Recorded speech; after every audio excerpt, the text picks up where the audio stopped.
सभी दर्शकों का प्रतिज्ञा 21 चैनल पर हार्दिक स्वागत है। आज अंग्रेजी का टॉपिक नॉन फाइनाइट वर्ब के बारे में अध्ययन करेंगे। इंग्लिश क्या पढ़ेंगे आज? Non finite verb.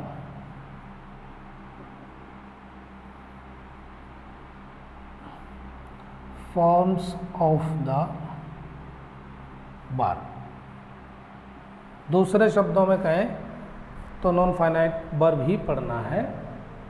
इसका टॉपिक हमारा आज का ये है। अब ये होता क्या है, ये नॉन फाइनाइट वर्ब एक तो इन्फिनिटिव,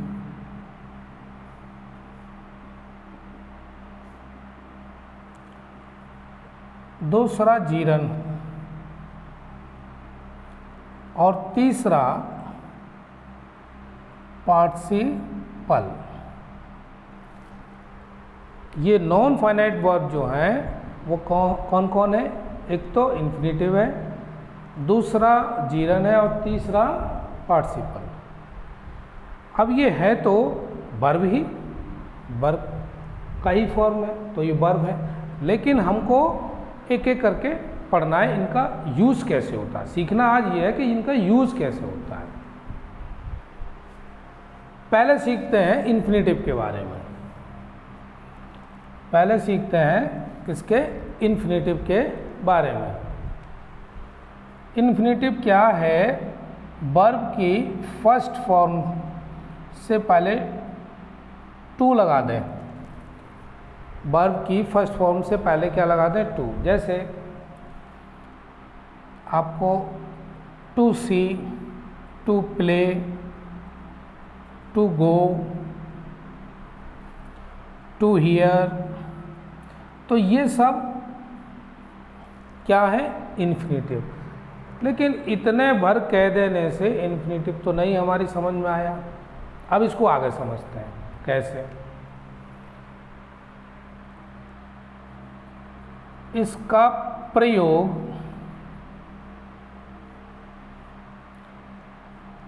पहले देखते हैं हम सब्जेक्ट के रूप में।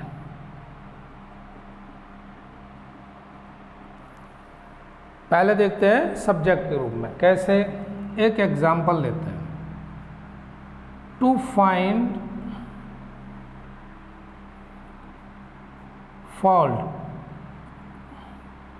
Is easy.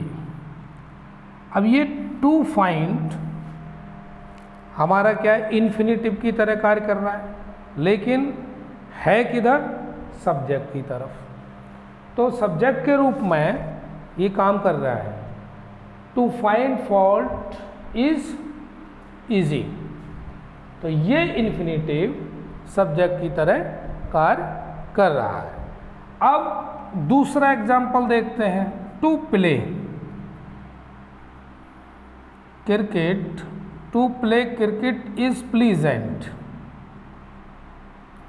दूसरा सेंटेंस लिया, इसमें भी टू प्ले। मैंने अभी समझाया है आपको कि वर्ब की फर्स्ट फॉर्म से पहले टू लगा हो तो वो कहलाएगा इन्फिनिटिव, वर्ब नहीं कहलाएगा। और इसका यूज़ हम किस तरह से करेंगे? कहीं सब्जेक्ट की तरह करेंगे, ऑब्जेक्ट की तरह करेंगे, कॉम्प्लीमेंट की तरह करेंगे।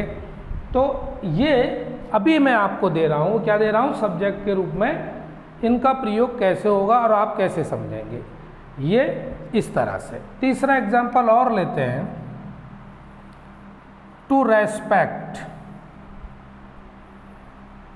Our parents is our duty.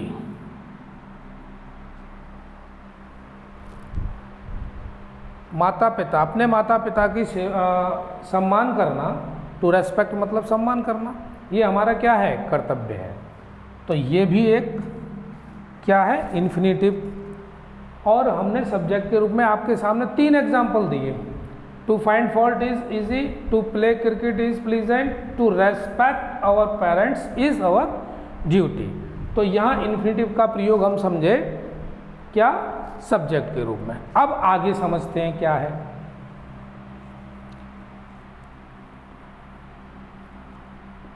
आगे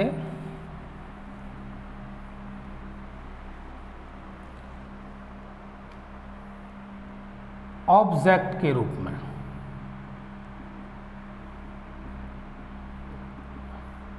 पहला एग्जांपल लिया, I want to go home.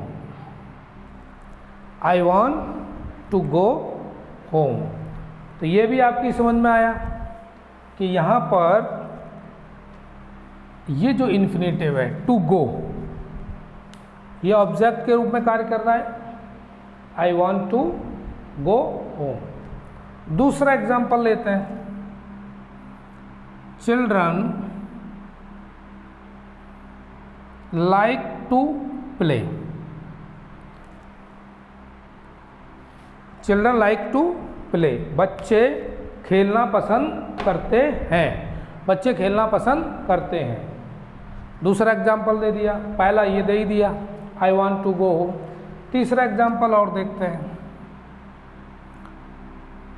Brave man do not fear to die. बहादुर आदमी मरने से नहीं डरता। अब यहाँ पर कहाँ पर है इन्फिनेटिव, ये रहा इन्फिनेटिव टू डाई। यह भी आपको समझ में आया। कहने का मतलब ऑब्जेक्ट के रूप में ये एग्जांपल दिए और आपको समझ में आया कि इन्फिनेटिव का यूज़ कैसे करते हैं। आगे देखते हैं, प्रैक्टिस से ऐसे कौन सी चीज़ें जो समझ में ना आए, प्रैक्टिस किया जाए तो समझ में आ जाए। कॉम्प्लीमेंट के रूप में इसका एग्जांपल देते हैं, he habit is to ride daily. Ride का मतलब, टू राइड का मतलब है सवारी करना। उसकी आदत है रोजाना सवारी करना। नंबर 2, काहे की सवारी करना, घुड़सवारी।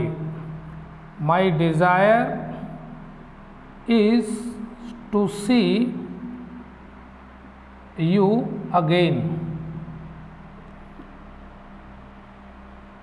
मेरी इच्छा है कि आपसे दोबारा मिले। तो टू सी यहाँ पर कार्य क्या कर रहा है, ये कॉम्प्लीमेंट की तरह कार्य कर रहा है। टू राइड यह भी कॉम्प्लीमेंट की तरह कार्य कर रहा है। और तीसरा लेते हैं, हर प्लेजर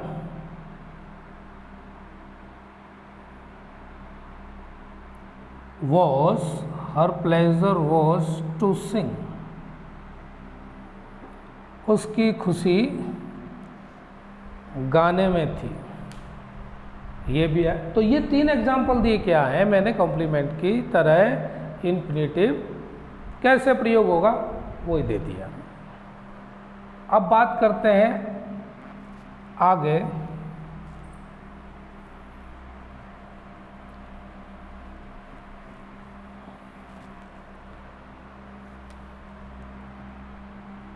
कुछ वर्ब के पश्चात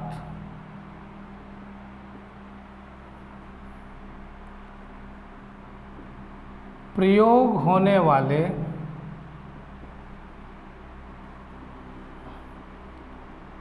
इन्फिनेटिव्स से पहले टू नहीं लगता। अब ये बात भी समझनी है, बिना एग्जाम्पल के समझ में आएगी नहीं। एग्जाम्पल देखते हैं।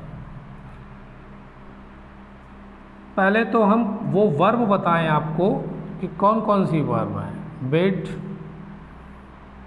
Late, make, see, hear, help, dare, read, etcetera. बहुत सारी हैं, कुछ एग्जाम्पल हमने आप यहाँ पर दिए हैं और अभी देखते हैं वर्ब बताने के बाद। पहला एग्जाम्पल लेते हैं, let him sit. Let him sit. अभी मैंने बताया कुछ वर्ब्स के पश्चात प्रयोग होने वाले इन्फिनेटिव से पहले टू नहीं लगता है, तो इन्फिनेटिव लेकिन टू का प्रयोग नहीं हो रहा है। लेट हिम सिट, ये लेट यूज हो गया, इसके बाद ये आया तो लेट हिम टू सिट नहीं, लेट हिम सिट। दूसरा एग्जाम्पल देते हैं, I made him run. I made him run, to run नहीं, इसकी हिंदी क्या हो गई, आई मेड हिम रन, मैंने उसे दौड़ाया। आई मेड हिम रन, मैंने उसे दौड़ाया। तीसरा एग्जाम्पल लेते हैं, ही डेयर्ड नॉट फेस मी। अब यहाँ पर वर्ब फेस, तो टू फेस होना चाहिए था, लेकिन चूंकि डेयर वर्ड यूज हुआ है, ही डेयर्ड नॉट फेस मी, उसकी हिम्मत नहीं मेरा सामना करने की। इसका मतलब तो यही हुआ। इस तरह से मैंने आपको ये कुछ वर्ब्स बताए, इसमें इसके बाद अगर कोई इन्फिनेटिव आता है तो उसमें टू का प्रयोग नहीं होता। एक और एग्जाम्पल बता देते हैं आपको इसमें, I saw him do it. I saw him do it, ये भी एग्जाम्पल इसी का। तो टोटल 4 एग्जाम्पल दिए मैंने आपको इसके। ये सी से 100 बना, डेयर, मेड और लेट। अब आगे देखते हैं, सीख हम रहे हैं इन्फिनेटिव क्या है, इन्फिनेटिव का प्रयोग क्या है, और एग्जाम में आए तो इन्फिनेटिव से संबंधित कोई भी प्रश्न आए तो हम उसको फाइंड आउट कर सकें और सॉल्व कर पाएँ। अगला है गवर्न बाय प्रीपोजिशन।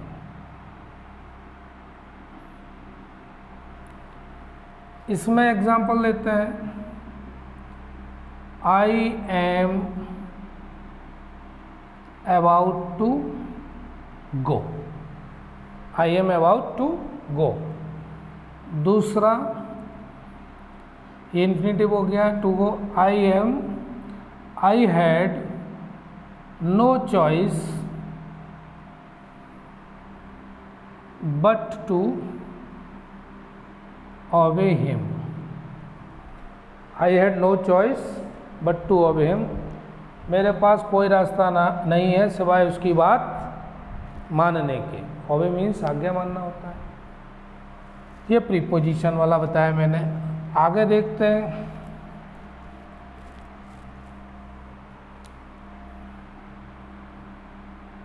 एडवर्ब की तरह,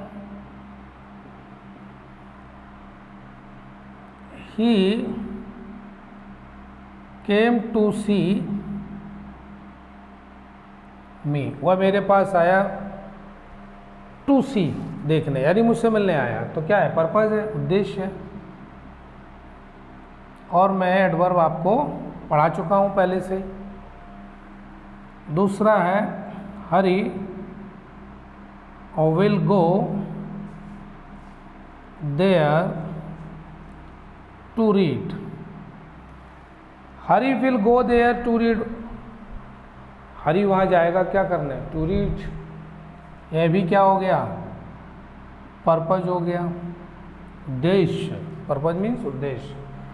तीसरा example, the boy wept to see the sight. ये कारण हो गया cause. The boy wept to see the sight, उस साइट मीन्स वो दृश्य, वो स्थल को देखकर ही बच्चा, मतलब बॉय वेप्ट माने रोया, लड़का उसको देखकर रोया, किसको, साइट को, तो ये कारण हो गया। इस तरह से मैंने ये 3 एग्जाम्पल क्या दिए, एडवर्ब की तरह इन्फिनेटिव का प्रयोग। अब इसकी एक्सरसाइज जब आप करेंगे ग्रामर की और उसमें इन्फिनेटिव की एक्सरसाइज देखते हैं तो अब आपको आसानी से समझ में आ जाएगा और आप उसको कर भी लेंगे। एडजेक्टिव की तरह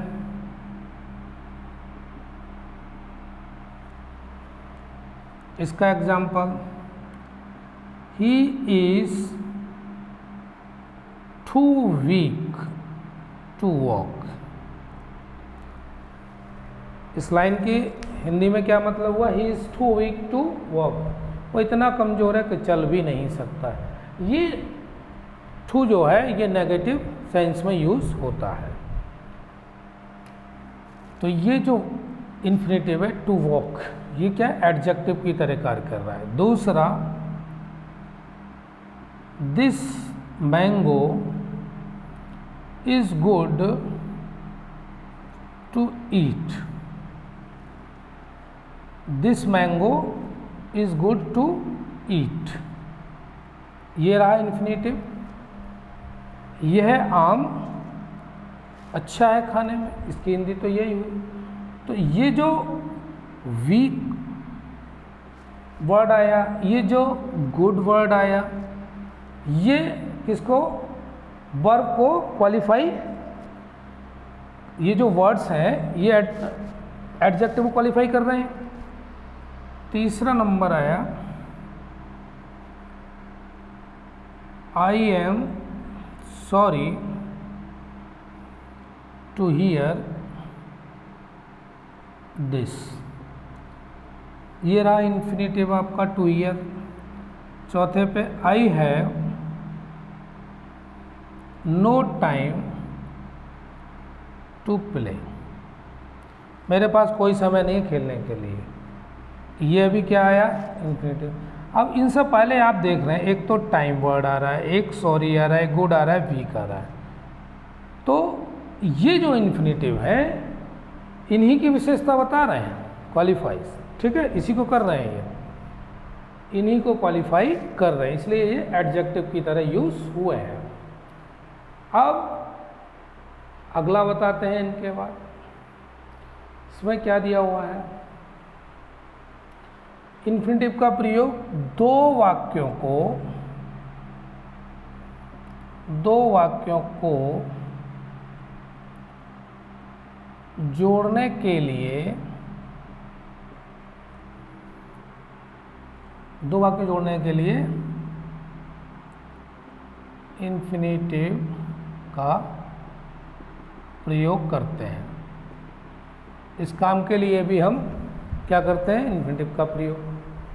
एग्जाम्पल से समझते हैं, he is going to Delhi. एक वाक्य हमारे सामने सेंटेंस दिया है, he is going to Delhi. दूसरा, he wants to buy some books. अब क्या है दूसरे सेंटेंस का मतलब, कि वह कुछ किताबें खरीदना चाहता है और he is going to Delhi, वो दिल्ली जा रहा है। अब इसको जोड़ देते हैं और एक वाक्य बनाते हैं, किसकी मदद से, इन्फिनेटिव की मदद से। तो कैसे बनेगा, he is going to Delhi, और ये वाला आपका पोर्शन दिख रहा है, यहां पर इन्फिनेटिव है, ये to bye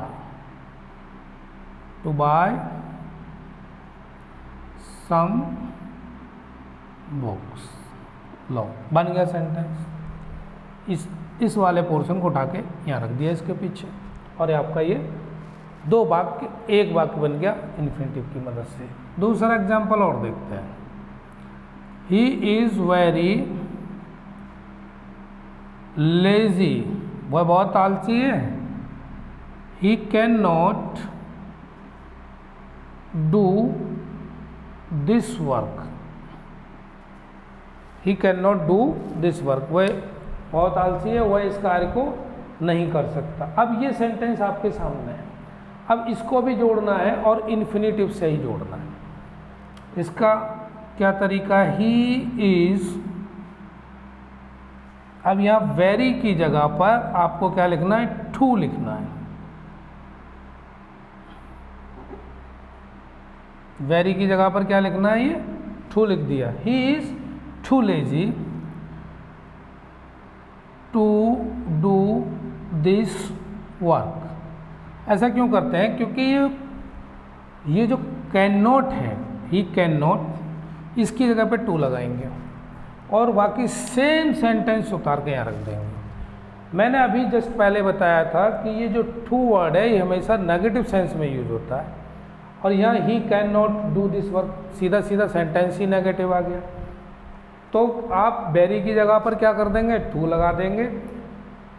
he can not की जगह पर ये वाला टू लगा देंगे और पूरा सेंटेंस यूं ही उतार देंगे और ये आपका ज्वाइन हो जाएगा। इस तरह मैंने अभी नॉन फाइनाइट वर्ब में केवल आपको इन्फिनेटिव पढ़ाया। अब मैं इससे आगे जब पढ़ाऊंगा तो फिर जीरन पढ़ाऊंगा और पार्टिसिपल, तो एक एक करके आप इनको तैयार करते जगह। आज इन्फिनेटिव ही तैयार करना है और प्रैक्टिस करना है। धन्यवाद।